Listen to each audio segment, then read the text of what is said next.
propuesta sobre el saneamiento y límites. Buenas tardes, conferencia de prensa luego de culminar la sesión del Consejo de Ministros que fue liderada por la Presidenta de la República, Dina Boluarte. La conferencia es encabezada por el Presidente del Consejo de Ministros, Gustavo Adrianzen. Escuchemos. Sí, tampoco lo están las provincias y tampoco las regiones. Entonces estamos haciendo esfuerzos muy grandes desde la Secretaría de Demarcación Territorial para que esto pueda concluir. La labor es grandísima, no la vamos a terminar nosotros y yo pienso que en 3 o 4 gobiernos más adelante probablemente lo podamos hacer. De momento hemos hecho este esfuerzo en los distritos de la provincia de Talara en Piura. Esperamos que sea aprobado, por supuesto. Por otro lado, también se ha aprobado, esto es algo muy importante, la actualización de la cartera de infraestructura de ANIM. Esto comprende 2 proyectos en la región La Libertad y uno en la región Ancash. El monto total de estos proyectos entre transporte y salud acumulan aproximadamente 800 millones de soles. Se van a desarrollar en Yungay, por ejemplo en Ancash, y en La Libertad en la misma región. También tuvimos oportunidad de ser informados de la aprobación de los lineamientos de la Política Nacional de Inversión Pública. Esta la presentó el representante del Ministerio de Economía y Finanzas y los lineamientos tienen que ver con el cierre de brechas, planificación, empoderamiento, soporte, pertinencia, eficacia de los proyectos. Luego también puedo informar a todos ustedes que ha sido aprobada la resolución suprema que nombra como nuevo embajador en Ginebra al embajador en situación de retiro, Luis Juan Chuquiguara Chil, una propuesta del Ministerio de Relaciones Exteriores. Por otro lado, también tenemos un proyecto de resolución suprema que nombra como embajador extraordinario en la República Árabe de Egipto al señor Luis Martín Alemán. Extradiciones pasivas también, y se han escuchado al ministro de Justicia, por supuesto, proponiéndonos 3 extradiciones activas de 3 ciudadanos diferentes. Y como informes, el día de hoy hemos tenido la ocasión de escuchar, en primer lugar, la priorización de capacidades militares del Ejército del Perú. Alguna de la información que se nos ha proporcionado ahí es información reservada. En tal sentido, comprenderán ustedes que no la puedo revelar a la prensa. Sin embargo, queremos afirmar el compromiso que el gobierno de la presidenta Dina Boluarte ha destacado para todo lo que significa la provisión de equipamiento para el Ejército del Perú. Se habló también desde el ministro de Defensa de las capacidades y el mejoramiento de estas a través de proyectos que se tienen suscritos con diferentes entidades nacionales como FAME e internacionales como Hyundai para lograr este propósito. Muy bien, dicho lo anterior, y ahora me acompañan el ministro Juan José Santibáñez, la ministra Fanny Montellanos y el señor ministro de Transportes y Comunicaciones, Raúl Pérez Reyes. Cada uno de ellos va a hacerles llegar a ustedes información relativa a su sector. Si me permiten, por favor, vamos a empezar entonces con el señor ministro del Interior, Juan José. Perdone, nuestro canciller se ha incorporado a la mesa. Señor canciller, fuera usted tan amable, ¿se podría dirigir usted a la prensa para hacerle llegar la información que se había previsto? ¿Cómo no? Muchas gracias, señor primer ministro. Mil perdones por la demora. Tiene un inconveniente ahí y ya se solucionó. Buenas tardes, señores periodistas. A mí me ha sido encargado poderles informar acerca de 2 asuntos de carácter internacional. El primero vinculado al cierre temporal de la frontera por parte del Ecuador, una medida unilateral tomada por una decisión presidencial ecuatoriana, la número 520, para garantizar la seguridad de los comicios en ese país que tendrán lugar el día domingo próximo.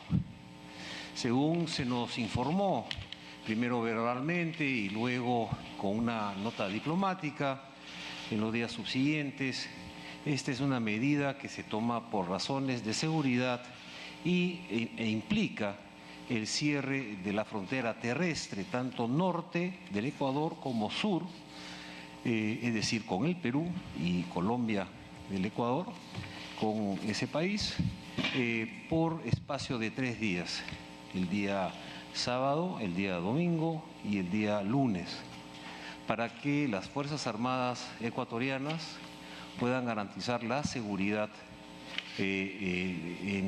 ciudadana durante, antes y luego de los comicios.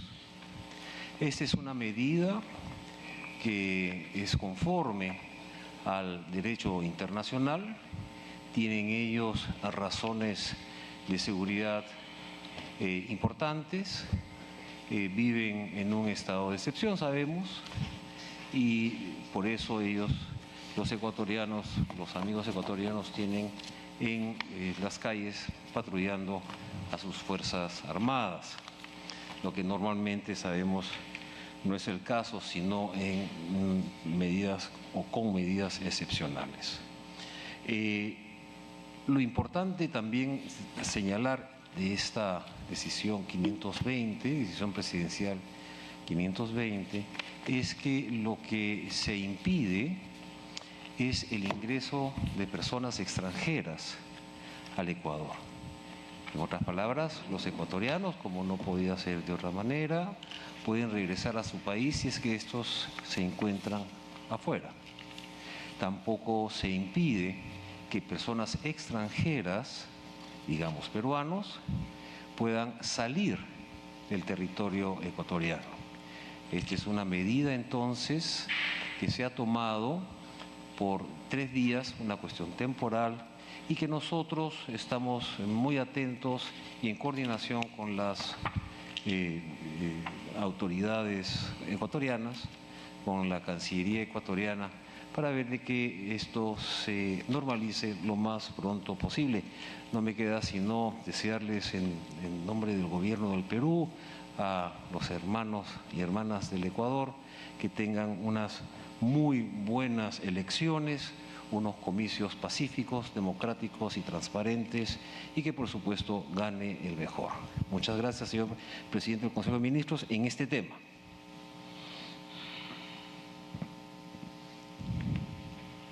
Muy agradecido, canciller. Vamos a ceder ahora el uso de la palabra al señor ministro del Interior, y el señor ministro del Interior nos va a comentar sobre las situaciones inherentes propias de su sector. Muchísimas gracias, señor Premier, con todos los señores periodistas. Bueno, efectivamente, en lo que conviene al sector hay cuestiones bastante importantes que destacar. Como siempre lo veníamos nosotros refiriendo, ante la falta muchas veces de comunicación de algunos medios con respecto a las acciones que desarrolla el Ministerio del Interior y la Policía Nacional, nosotros decidimos organizar un canal interno que hoy por hoy nos permite una comunicación directa con CONFIEP, CAPECO, ADEX, Sociedad Nacional de Industrias, incluso acabamos de tener comunicación con Perú Cámaras y también transmitir a través de todas nuestras redes sociales las capturas y las detenciones que se están haciendo todos los días. Como consecuencia de ello, el día lunes en Palacio de Gobierno y liderando la reunión nuestra señora Presidenta Constitucional, tuvimos una reunión justamente con todos los líderes empresariales y que luego de conocer todas las operaciones policiales y la estrategia policial que se está desarrollando para la captura y detención de diversas organizaciones criminales y con conocimiento pleno de todos los hechos, estas organizaciones no han hecho más que afianzar su posición y en este caso su confianza en el trabajo que está haciendo tanto la Policía Nacional como el Ministerio del Interior, y hemos comprometido esfuerzos para que la empresa privada se sume en esta alianza contra la inseguridad. En principio, formalizando su participación en el CONASEC a través de las disposiciones que se tienen que dictar en la cartera del Interior y adicionalmente también manteniendo una comunicación permanente de las acciones policiales que se están desarrollando. Como bien referimos, la Policía Nacional del Perú y el Ministerio del Interior a partir de la próxima semana ejercerá una vocería que será practicada todos los días a las entre las 7 y 8 de la noche, y en donde va a informar de todas las acciones policiales que va a desarrollar o que desarrollará durante el día y que permitirán justamente a razón de las labores de inteligencia, las capturas y las detenciones que tienen que ser informadas a la ciudadanía. En tercer punto, informar también, como se hizo en el Consejo de Ministros, que ya se suscribió el contrato para la adquisición de los 7.000 fusiles por parte a la empresa FAME, que es una empresa que forma parte del Estado. En los próximos 40 días serán entregados aproximadamente los primeros 200 fusiles y en los próximos 5 meses la diferencia, que son los 7.000. Esto iniciando justamente el proceso armamentista que estamos haciendo con la Policía Nacional del Perú. En los próximos días estamos suscribiendo el contrato para la adquisición de 10.000 chalecos antibales, así como también el inicio del proceso de compra de las 40.000 pistolas que nosotros ya habíamos referido. Como todos sabrán, el día de mañana se lleva a cabo por la manifestación que han prestado algunos transportistas informales, es decir, ilegales, una manifestación o un paro convocado que en realidad, como ya lo han reconocido, no solamente parte o algunos actores políticos, sino también algunos actores privados, que efectivamente está bastante vinculado a un tema político más que a un tema de coyuntura.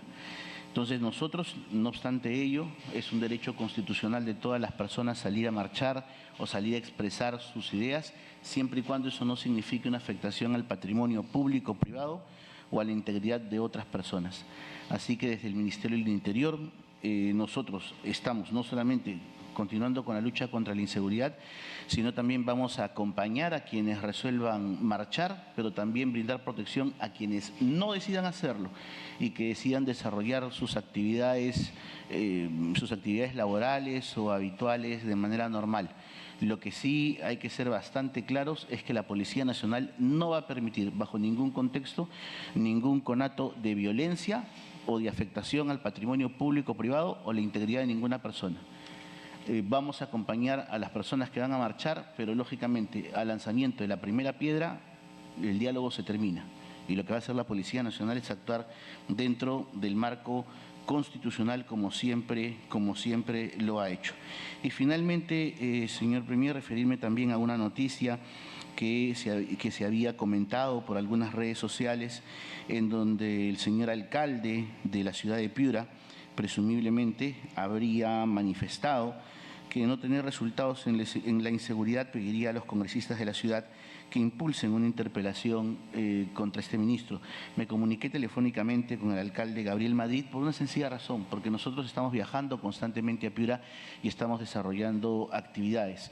Y como el propio alcalde me lo expresó compartiéndome en este caso la línea de su entrevista, porque incluso me ha compartido el audio, me ha manifestado expresamente: señor ministro, la entrevista es absolutamente falsa, está tergiversada y nosotros seguimos trabajando de manera ardua como siempre lo venimos haciendo.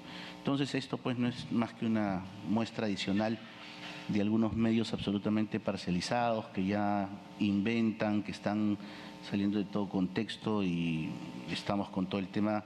Siempre es importante advertir porque nosotros respetamos la noticia y respetamos la libertad de prensa, pero no el libertinaje y mucho menos tampoco las mentiras que lo que pretenden es hacer o golpear la estabilidad, la gobernabilidad y en este caso el trabajo duro y arduo que hace este gobierno por la seguridad. Muchas gracias, señor ministro. Muchas gracias, ministro. Cedemos el uso de la palabra al señor ministro de Transportes y Comunicaciones, por favor.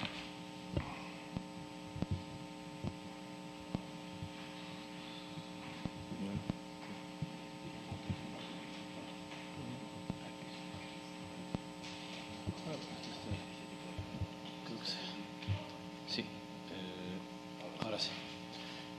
Bueno, muy buena. Ahora sí, buenas tardes, señores de la prensa.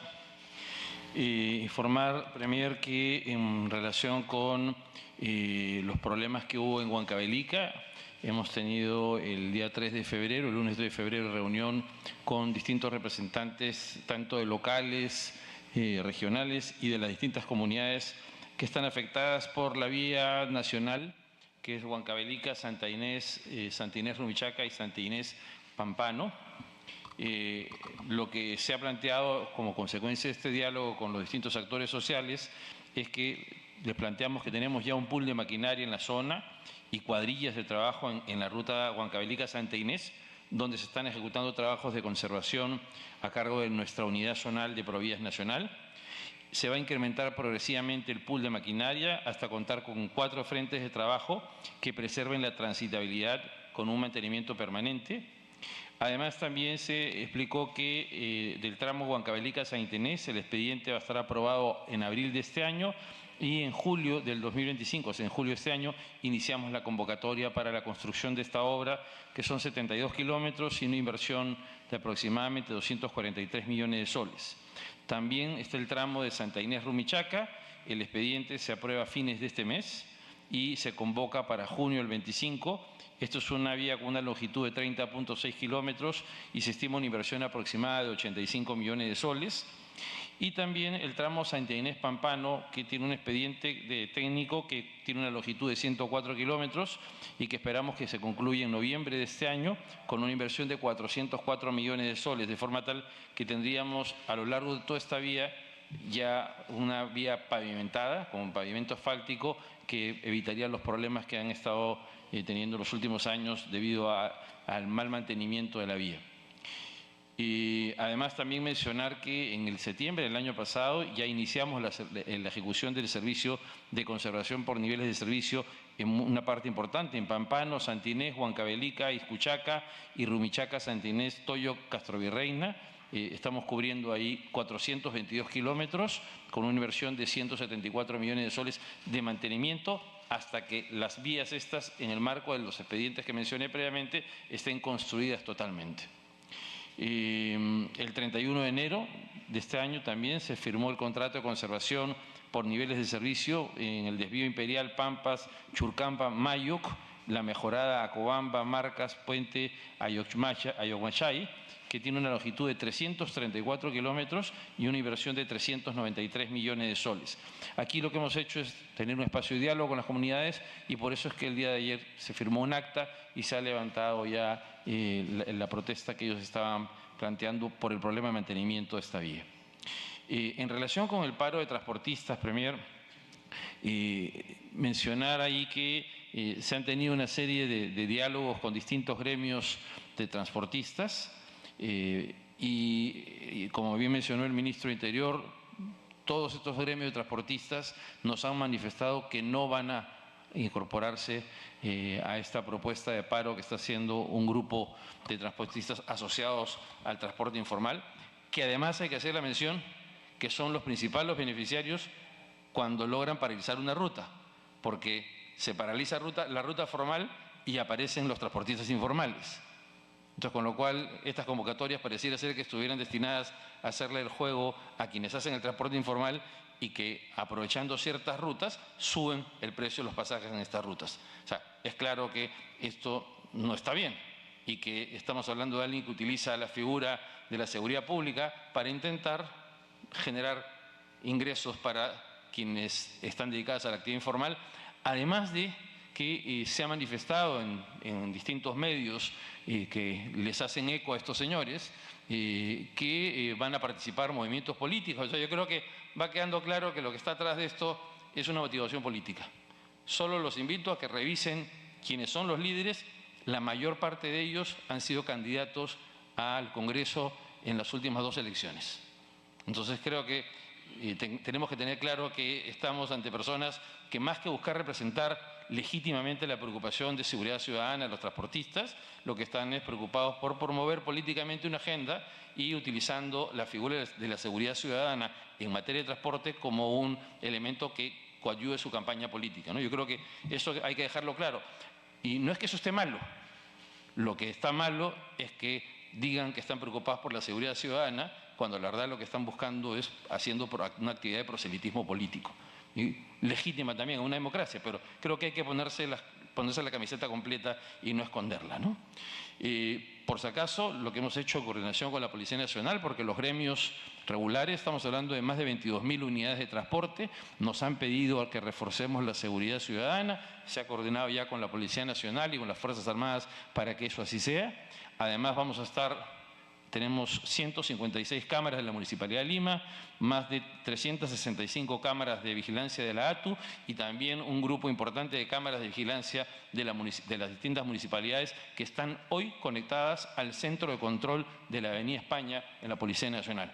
Con lo cual vamos a estar haciendo videovigilancia de muy buena parte de las rutas de la ciudad, de forma tal que cuando se detecte a quienes están cometiendo estos delitos, se va a poder luego definir las responsabilidades que corresponden, ¿no? Porque protestar no implica dañar la propiedad de nadie.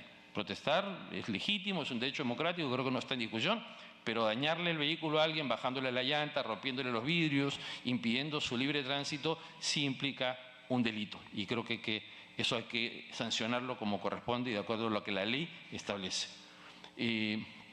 Luego está el tema, Premier, del aeropuerto. El aeropuerto Jorge Chávez, de acuerdo a los reportes que nos ha hecho Citran, el organismo supervisor de la inversión en transportes, está algo más del 99% de avance, está prácticamente ya concluida todo lo que es la obra y lo que estamos es trabajando conjuntamente con Citran, con las aerolíneas y con el concesionario que es Lima Airport Partners, todo el tema vinculado a las pruebas operacionales.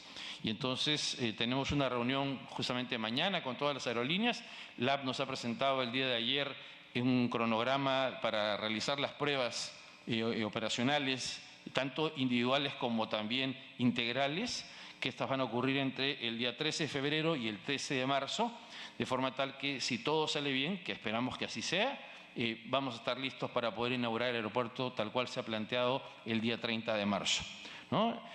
Y una cosa que es importante aclarar, porque algunos medios han estado mencionando que la extensión del plazo tiene que ver con el problema de los accesos.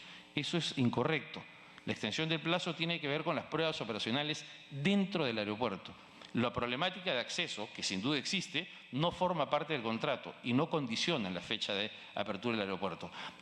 Por supuesto que estamos trabajando nosotros para que esto esté bien. Si ustedes hoy día van a la avenida Morales Duárez, a los dos lados de la FOSE, van a encontrar que ya hay desvíos importantes, ya se está terminando el recapeo. Este sábado deberían terminar el recapeo de una de las líneas, de una de las vías, la otra comienza la próxima semana, ya se están haciendo las subbases del cuarto carril, tanto de salida como de entrada al nuevo aeropuerto, de forma tal que vamos a estar antes de fines de febrero deberíamos terminar ya todo lo que es el proceso de recapeo y de acondicionamiento de las calles para que haya una mayor fluidez.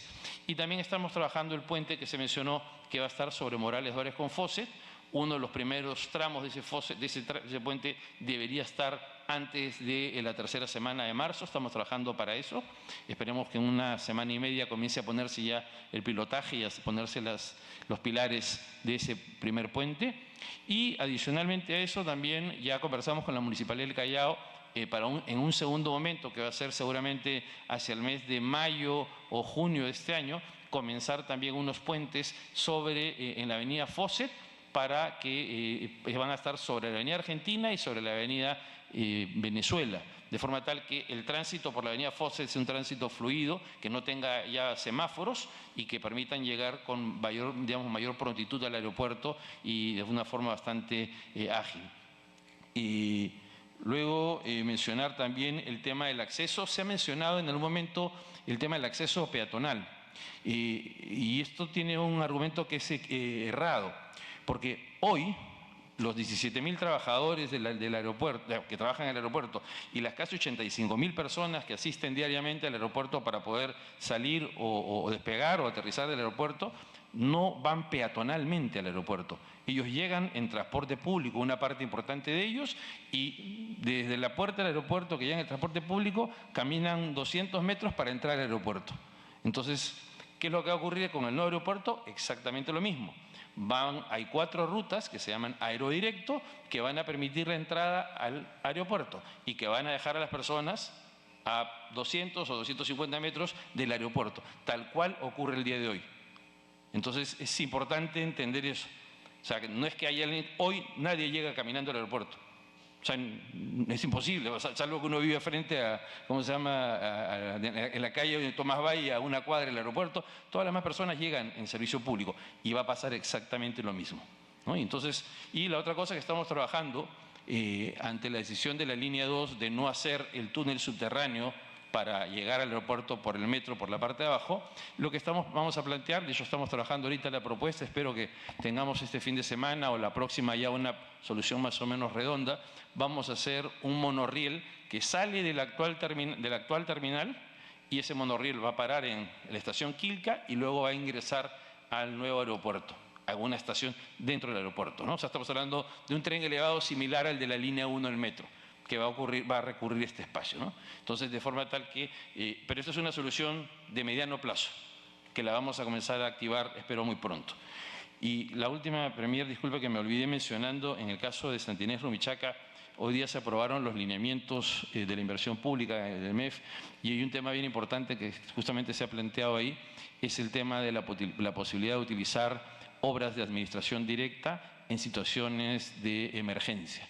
Es decir, cuando hayan problemas de emergencia vial, en el caso concreto del sector transportes y comunicaciones, podamos intervenir rápidamente a través de administración directa y no tener que necesariamente incurrir en el proceso de contratación que tiene muchas veces demoras. Y vamos a poder reaccionar con nuestro personal, con nuestra maquinaria, para atender rápidamente la problemática de emergencia cuando ésta suceda. Eso, Premier, gracias. Muchas gracias, ministro. Cedo finalmente el uso de la palabra a la ministra de la Mujer y Poblaciones Vulnerables. Está trabajando. Muchas gracias, Premier. Muy buenas tardes. Como ustedes saben, este es mi primer Consejo de Ministros y los tiempos en gestión pública corren el doble más rápido, así que por eso que creo que es lo que toca presentar cuáles son los ejes prioritarios de esta gestión. Y por eso es que todo el fin de semana pude visitar algunos servicios y creo que eso ha facilitado además mi experiencia de más de 15 años en este sector, tener claridad sobre los objetivos y cuáles son los resultados que queremos obtener. También quiero reconocer que durante más de 3 décadas el Perú ha avanzado mucho de manera significativa en el diseño de políticas relacionadas a mujer y poblaciones vulnerables.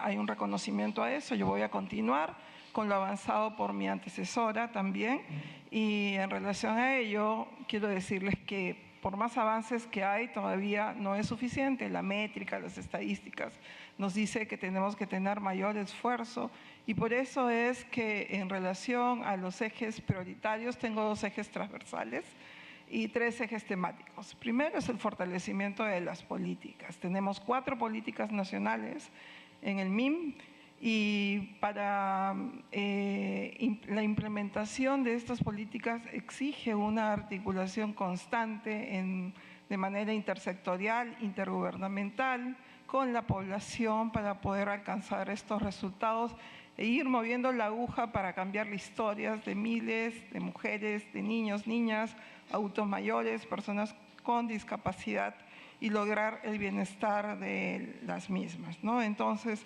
este trabajo exige de instrumentos, herramientas, porque la articulación es un proceso complejo, pero necesario. Así que hay que identificar cuáles son esas corresponsabilidades en los diferentes sectores, en los diferentes niveles de gobierno. La convergencia de esta articulación se expresa en el territorio, en donde se enfrentan los problemas. Entonces, de manera transversal es el fortalecimiento de las políticas, las diferentes políticas que hay en el sector. También vamos a tener una prioridad sobre los sistemas de información, digitalización, gestión de la evidencia que es necesario. Fíjense ustedes que el sábado fui a visitar un centro de emergencia mujer, conversé con una de las colaboradoras y ella me decía que casi el 40 o el 30% de su tiempo tiene que hacer una serie de informes, reportes. Entonces, ¿cómo pensar en la modernización de los procesos,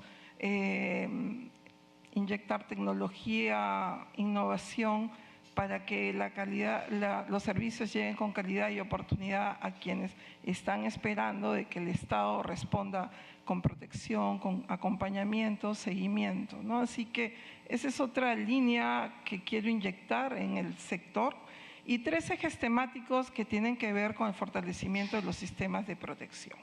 Sistemas de protección pensando en las mujeres, pero también en los niños, en las personas adultas mayores, cómo generar esta gestión con un enfoque de evidencias, de resultados, de mejora de la calidad, y esto apunta también a tener muy claro cuáles son los objetivos que queremos alcanzar. Y para ello invoco también el acompañamiento, propuesta, escucha, es una gestión de puertas abiertas a todos aquellos que tengan preocupaciones, que tengan propuestas, que quieran colaborar con esta gestión. Otra de los ejes temáticos también es la lucha contra la violencia, ¿no?, contra las mujeres y contra toda la población vulnerable. Y en ese sentido tenemos que tener más estudios, más evidencia, más ciencia requieren todos estos procesos. Y ahí nosotros hemos identificado algunos sectores con los que tenemos que trabajar: educación, interior, trabajo y promoción de empleo, es importante en MIDIS. Tenemos que buscar la participación incluso de la sociedad civil y de todas estas colectivos que lo que buscan de manera sincera es que el Perú mejoren estas cifras que tenemos, que duelen, ¿no? Y finalmente, promover el empoderamiento económico de las mujeres. Fíjense ustedes que hay evidencia suficiente que cuando podemos invertir en mujeres con sistemas de cuidado, por ejemplo, hemos podido incluso cambiar y mejorar la economía de una nación. Y eso es lo que queremos, pero mirando a la mujer, al niño, a la persona con discapacidad, a las personas adultas mayores, y en general a toda la población vulnerable, y con procesos, digamos, eficaces, eficientes, pero sobre todo garantizar que estos servicios de prevención, de protección, lleguen de manera oportuna, con calidad y sobre todo teniendo el impacto para lograr el bienestar de todas las familias. Gracias. Muchas gracias. Vamos a empezar ahora con las preguntas. Primera pregunta a cargo de Jessica Lara, de Panamericana. ¿Cómo están? Buenas tardes. Mi pregunta va dirigida para el ministro del Interior. La primera interrogante es: el ex segundo al mando de la BREC Lima Norte, el comandante Rivadeneira, ha denunciado algo muy grave, ministro, y es que la policía, incluidos los altos mandos policiales, sabían de que se había logrado ubicar la geolocalización del monstruo en la Panamericana Norte, en Comas, pero aún así no se desplegaron los recursos para realizar el operativo y poder capturar a este criminal. ¿Qué interés oculto habría detrás de parte de la policía para finalmente no atrapar a este sujeto? Y una segunda, si me permite, por favor, es ¿cuál es el vínculo que hay entre usted y este jovencito Marco Antonio Palacios Ponciano, que es hijo de su amigo José Palacios? Se lo consultamos porque este jovencito ha logrado órdenes de servicio por más de 42.000 soles. Perdón. ¿Sí lo puede esclarecer, por favor? Sí, muchísimas gracias. Le voy a responder las dos preguntas porque las dos preguntas resultan de interés. En primer lugar, el medio de comunicación, o sea, su medio de comunicación, el día de ayer, ha justamente propalado esas dos noticias absolutamente malintencionadas por una sencilla razón. Yo no sé si ustedes se han molestado en saber que el comandante que ha referido esto es un comandante que ha sido pasado a la situación de retiro por el comando de la policía. Al ser pasado a la situación de retiro por el comando de la policía por causal de renovación de cuadros en el mes de diciembre, sin ningún tipo de prueba, hoy está refiriendo lo que el medio de comunicación al que usted representa ayer ha aseverado. Y eso es absolutamente falso, porque no solamente este personaje no se encuentra, digamos, transitando por el distrito de Lima Norte, absolutamente todos, y en un trabajo articulado con las policías sabemos que está, digamos, transitando en los límites de diversos países justamente para no ser capturado. El oficial al cual hace referencia no ha presentado ninguna prueba de lo referido y, como le reitero, la Comandancia de la Policía Nacional del Perú ya ha establecido claramente que el dicho del señor deviene justamente de haber sido pasado a la situación de retiro por causal de renovación de cuadros en un hecho que él no ha estado absolutamente de acuerdo. Y hoy definitivamente sale con una tesis absolutamente improbable y que no ha demostrado y por tanto mucho menos le puede dar algún tipo de veracidad. Y en segundo lugar, con respecto a la noticia que han referido del señor o del joven Marco Antonio Palacios. Fíjese, como dicen, no hay peor, siempre miente que algo quedará. Para que usted sepa, el joven Marco Antonio Palacios efectivamente es el hijo de una persona que es el doctor Antonio Palacios Sobreón, que es un ex suboficial de la Policía Nacional del Perú, que absolutamente todos lo conocen y con el cual sí me une un vínculo de amistad. Pero su hijo, el joven que usted cita, trabaja en el ministerio desde el año pasado, meses antes de mi gestión. Trabaja antes de que yo ni siquiera esté como ministro, porque está como practicante, ingresó como practicante y hoy es profesional.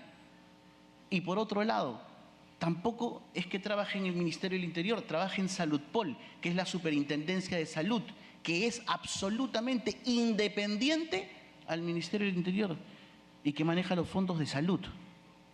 Eso lo dijo su padre en la entrevista que le concedió a la reportera, la cual no transmitió, como también lo hizo el otro programa dominical Cuarto Poder, con temas que no transmitieron, y eso es justamente lo que genera, entiendo yo, el disgusto de este joven, el disgusto del padre también, porque lo que han hecho es propalar una noticia, o mejor dicho, o darle la intención de una noticia sensacionalista a un hecho que es absolutamente distinto y ajeno al que ustedes han informado.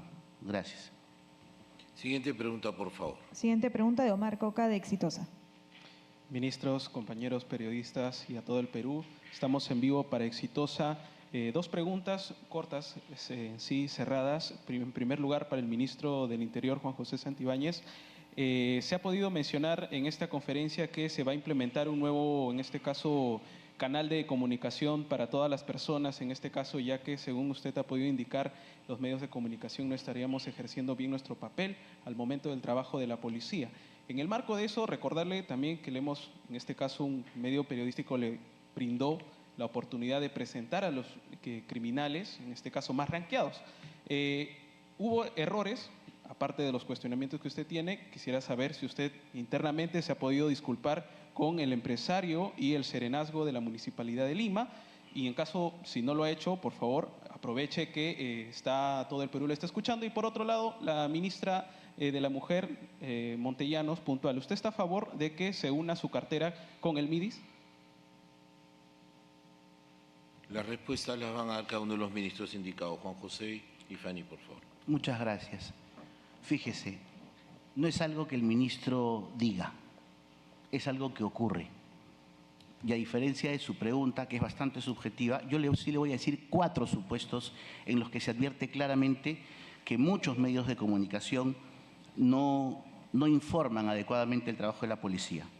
Y uno de ellos, por ejemplo, es la radio para la que usted trabaja. El 27 de enero informan del fallecimiento de Eduardo Quinde Silva. Dicen, la extorsión lo mata Eduardo Quinde Silva, un joven mototaxista, y que era un joven que llevaba el tema a su familia. Prácticamente hacen referencia que fue muerto por la extorsión. Sin embargo, lo que no informa su radio es que días antes había salido del penal porque estuvo preso y que un día antes que le dieron la muerte estuvo disparando en un velorio con videos que la policía incluso hizo público. Y yo en una red incluso compartí con gente de su radio y ninguno lo compartió por los medios. Ninguno. Porque tengo aquí justo en mi chat de periodistas a varios periodistas de su radio, pero ninguno lo compartió. Otro caso, ATV, el día de ayer, difunden una noticia en la que dicen un comerciante se defiende de 2 personas que lo están asaltando, un motociclista, y los halcones lo detienen al empresario. 6 horas detenido. Falso. El empresario nunca estuvo detenido. Si el empresario estuvo 6 horas en la estación policial fue porque tenía que ratificar su denuncia, pasar los exámenes de pericia para el uso del arma, dar su manifestación, acusar a las personas que estaban detenidas. Por eso estuvo. Pero sin embargo el medio de comunicación dice que la policía lo detuvo a él en lugar de detener a los delincuentes. Y no dice nada que a los delincuentes se le detuvo y por el contrario, él lo que estuvo haciendo es prestando su declaración. En el mes de enero, todos los medios de comunicación, todos los que están presentes aquí, y recordarán quienes me están escuchando, como usted mismo dice, todos los medios de comunicación trataron un caso de una ferretería que había sido incendiada y todo lo apuntaron al tema de la extorsión. Por extorsionadores, porque el dueño no pagó $100.000. Y el dueño efectivamente salió a hablar y decir sí, que le habían incendiado la ferretería por no pagar $100.000. ¿Sabe cuál ha sido el resultado de la investigación de los bomberos y de la policía? Que el incendio se originó en el 4º piso. Y se originó en el 4º piso porque los mismos vecinos declararon que estuvieron manipulando fuego en el 4º piso. O sea, salvo que haya sido atacado con un lanzagranadas, es lo que ocurre. Pero para muchos de los medios, todos le dieron que había extorsión, incluyendo el suyo. El tema, por ejemplo, de Ana Victoria, un ataque que se dio en el distrito de Caraballo, que le atribuyeron, y justamente también fue su medio, extorsión, que por extorsión la señora fue asesinada. Falso. No fue asesinada por extorsión, fue asesinada por encargo, por una disputa en el mercado. Con esto no estoy desmereciendo que no le estén atacando por si acaso, sino que a lo que me refiero es que muchas veces las noticias manipuladas son las noticias que generan todo este tema del trabajo de la Policía Nacional. Y con respecto a lo que usted me ha preguntado de las personas referidas y sindicadas, cuando nosotros hemos expuesto las identidades de determinadas personas, han sido porque la Policía Nacional del Perú, el coronel Franco Moreno y el general Marco Conde, brindaron información con respecto a determinadas actividades que están sujetas a investigación. Ya se han comunicado con el empresario, no puedo dar mayores detalles con respecto al tema, pero no es como usted dice o como cree usted que es. Y también en el transcurso desde ayer hay una comunicación con la persona que se atribuye este tema, que estaría desarrollando labores de serenazgo, porque la policía quiere tener una comunicación directa con determinadas cuestiones y pruebas que tenemos para que la persona pueda advertir los hechos de la sindicación. Y todo eso está bajo investigación. Entonces, no malinforme ni pretenda atribuir al sector interior, que está haciendo una lucha frontal contra la delincuencia y que todos los días capturamos, que nosotros decimos los medios no pasan o no refieren lo que nosotros alegamos cuando la lucha que se está dando, vuelvo a repetir, contra las organizaciones criminales y contra la delincuencia es sumamente arduo. No lo digo tanto por el mismo, lo digo por las policías que todos los días salen a enfrentarse a los delincuentes. El día de ayer, por ejemplo, y algo trascendental, el día de ayer, algo que ocurrió sumamente importante, después de 40 años de una construcción en material noble y 4 años, porque desde el 2019 estuvo, pero en un tercer piso no funcionando, se inauguró o se reinauguró la comisaría del Datén del Marañón. Presencia policial con más de 20 efectivos instalada, con más de 10 efectivos que van a ser incorporados adicionalmente este mes, con 6 motocicletas nuevas, justamente para combatir la ilegalidad, el crimen organizado, la trata de personas y con el establecimiento incluso de un SEM que hemos coordinado con la ministra. Un viaje que para inaugurar esa comisaría ha tomado bastantes horas, tanto en vuelo de la policía como en helicópteros. Pero eso a ningún medio le interesa. ¿Por qué? Porque no es noticia, pues. Y sin embargo, lo que no hace más que acreditar el trabajo duro y la presencia que el Estado está teniendo en todas nuestras fronteras, que también es importante, ¿no? Gracias. Sí. Ok, gracias. Bueno, yo les quiero decir en primer lugar por qué estoy en el MIM. Estoy en el MIM para devolverle a este sector todo lo que me dio. Entré cuando era Promude, ¿no? Entonces, ¿qué me dio? Me dio conocimiento, me dio experiencia, me dio la oportunidad de servir y de aprender muchísimo sobre todo lo que significa la protección social, ¿no? Y también para atender lo que me pidió, lo que me ha pedido la señora Presidenta de la República, que es fortalecer ese sector, poner todo mi conocimiento, mi corazón, mi mente para luchar de manera constante en búsqueda de ese bienestar que necesita esa población vulnerable, ¿no?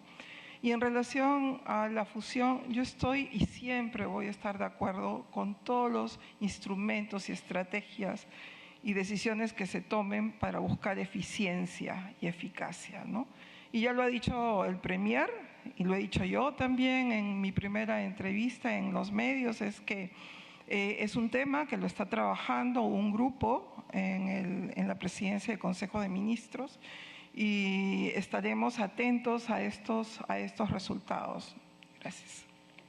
Gracias, ministra. Siguiente pregunta, por favor. Siguiente pregunta de Paolo Segarra, de Canal N. ¿Qué tal, ministros? Buenas tardes. Debido al silencio que mantiene la presidenta con la prensa, en este caso quizás el Premier pueda absolvernos un poco sobre esta suspicacia que se ha levantado por que sea el conocimiento de la declaración jurada de la presidenta Dina Boluarte, donde ha incrementado exponencialmente su patrimonio en más de 630.000 soles, sobre todo declarado en el ítem mencionado para otros, ¿no? Desde el 2021, que entró al Ejecutivo como vicepresidenta y como ministra de Desarrollo e Inclusión Social, hasta el 2024, donde actualmente mantiene el primer cargo de la Nación.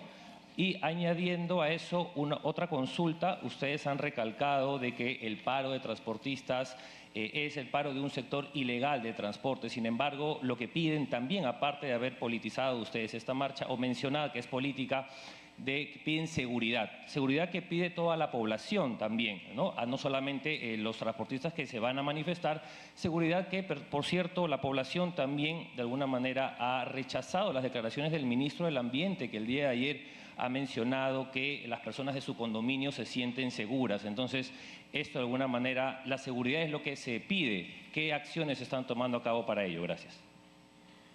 Gracias. La señora Presidenta de la República, en primer término, se comunica permanentemente con la población. Ella hace visitas semanales hasta en 2 oportunidades al interior del país y en todas esas oportunidades ella se dirige a la población y le hace llegar mensajes sobre lo que está significando la gestión del gobierno. Pero con relación a aquella información que usted refiere, yo quiero ser absolutamente enfático. Esa noticia es una noticia tendenciosa, es una noticia falsa, es un refrito que está basada solamente en la mentira y proviene del mismo operador que sistemáticamente está sacando noticias de esta naturaleza. Lo lamento seriamente, pero al respecto solamente puedo informar que la señora Presidenta de la República es una funcionaria de larga data en la administración pública y ha tenido a lo largo de todos esos años una conducta de gestión impecable. La señora Presidenta de la República ha presentado sus declaraciones juradas con absoluta rigurosidad y todo lo contenido en esas declaraciones juradas ella puede documentarlo y probarlo. Sin embargo, Tengo que anotar en este punto que al parecer hay una mente afiebrada que cree que los malos funcionarios públicos ponen verdades a medias o tergiversadas en sus declaraciones juradas. Pues mire usted, los malos funcionarios públicos ni siquiera presentan declaraciones juradas por un lado y por el otro lado jamás serían capaces de declarar aquello que hacen de manera indebida. Por eso es que yo insisto en que en el caso de la Presidenta de la República no existe ningún tipo de desbalance patrimonial, ni mucho menos, como se pretende insinuar, algún tipo de enriquecimiento ilícito. Las declaraciones juradas de la Presidenta de la República, reitero, están absolutamente fundamentadas y ella, por supuesto, se encuentra en plena capacidad para demostrar que lo dicho en esas declaraciones juradas es absolutamente cierto. En consecuencia, no hago sino rechazar categóricamente que se hagan estas insinuaciones respecto a lo declarado por ella. Y con relación al plan, no le voy a responder, señor, y con relación a lo del paro de transportistas, quiero informar lo siguiente. Se trata de un paro convocado por organizaciones ilegales que, lejos de estar promoviendo estas paralizaciones, como lo quisieron hacer antes de APEC y no tuvieron ningún éxito, deberían buscar una manera para aproximarse a la formalidad y desde ahí empezar a reclamar lo que ellos consideran puede ser una reivindicación, que no es ni siquiera de carácter laboral y menos vinculada al transporte. La seguridad es una preocupación que tenemos absolutamente todos. La población lo reclama y nosotros estamos haciendo esfuerzos muy grandes para que la seguridad sea absoluta. En eso está trabajando nuestro ministro del Interior, el ministro de Defensa, a través de los institutos armados también. Yo lo único que hago es decir que la paralización no contribuye en nada con la seguridad. El Perú no puede parar y afortunadamente los gremios legales, formales, oficiales han anunciado en sendos comunicados que ellos no van a parar porque encuentran que trabajar es el mejor camino para hacer frente también a la inseguridad. No podemos caer en el temor en el que nos quieren conducir los extorsionadores y esta gente de mal vivir que pronto, aseguro, va a ser capturada. Siguiente pregunta, por favor. Última pregunta de Lucero Dulanto de Radio Santa Rosa. Señor ministro Juan José Santibáñez, esta mañana se ha revelado que el SINADEF ha reportado alrededor de 196 homicidios en el país en lo que va del año. En vista de ello, ¿qué plan pretende llevar a cabo ante ese alarmante contexto de terrorismo urbano?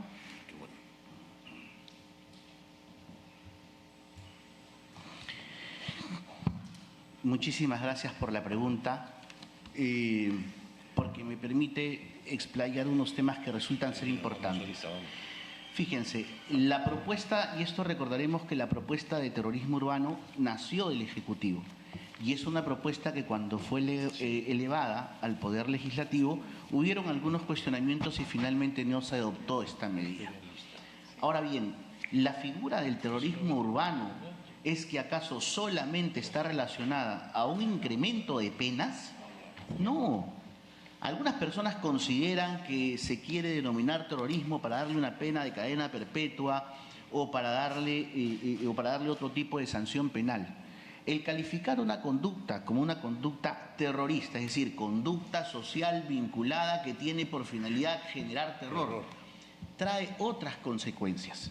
¿Qué tipo de consecuencias? Por ejemplo, que sea perseguido por una fiscalía especializada, la Fiscalía de Terrorismo, que sea juzgado por un juzgado especializado, juzgado especial contraterrorista, que sea incluso que las personas finalmente contra las cuales se pueda dictar un mandato de prisión no solamente vayan a un penal cualquiera, sino que incluso sean internadas en la base naval o en la de INOES, porque ahí están también quienes están calificados como terroristas. Y además, adicionalmente a ello, considerando la lucha contra el terrorismo que se hace a nivel internacional, que incluso puedan ser considerados en el Interpol con alerta roja. Son diversas consecuencias que genera que una conducta se califique como terrorismo urbano. Entonces, como bien lo ha dicho nuestro señor Premier y que lo ha traído, nosotros desde el Ejecutivo estamos estructurando justamente la norma, no solamente para insistir en esta propuesta, sino en dos propuestas adicionales. La propuesta que se incluya dentro del ámbito del reproche penal a menores de 16 y 17 años, que eso lógicamente va a tener que ser una discusión entre la comunidad jurídica. ¿Por qué? Porque, por ejemplo, ustedes lo han visto, estimados señores, y creo que la comunidad también, un video de TikTok de un muchacho llamando a su mamá de 17 años, extorsionador, detenido, y que le decía a su mamá: mamá, por favor, dime dónde están las granadas para entregárselas a la policía. Eso ha sido viral, más de 2 millones de personas lo han visto. Y ese es un joven menor de edad. Y por eso es que nosotros estamos proponiendo que esa sea una discusión social, la inclusión de menores entre 16 y 17 años con capacidad de discernimiento para que sean calificados dentro de esta conducta y sancionados también en el ámbito penal. Y en segundo lugar, ya para terminar, el tema de la modificación de la pena en el delito de receptación, porque fíjense, se sanciona al que roba, se sanciona al que vende. Y una pregunta, ¿y el que compra? ¿Y el que compra por qué no tiene una pena efectiva? ¿El que compra no es acaso el que incentiva el mercado criminal? ¿Por qué el delincuente te asalta con una pistola y te roba un celular? Porque hay alguien que te compra el celular ensangrentado. Entonces también dentro de las propuestas está que este tipo de conducta de receptación tenga una pena efectiva y de esa manera podamos llevar a la cárcel a todos aquellos que te compran un celular, por ejemplo, un celular o un bien robado que ha sido dañado con sangre. Gracias. Agradecemos la participación Conferencia de prensa encabezada por el presidente del Consejo de Ministros, Gustavo Adriansen, dando a conocer detalles respecto a la sesión del Consejo de Ministros. Retornamos a estudios para continuar con nuestra programación.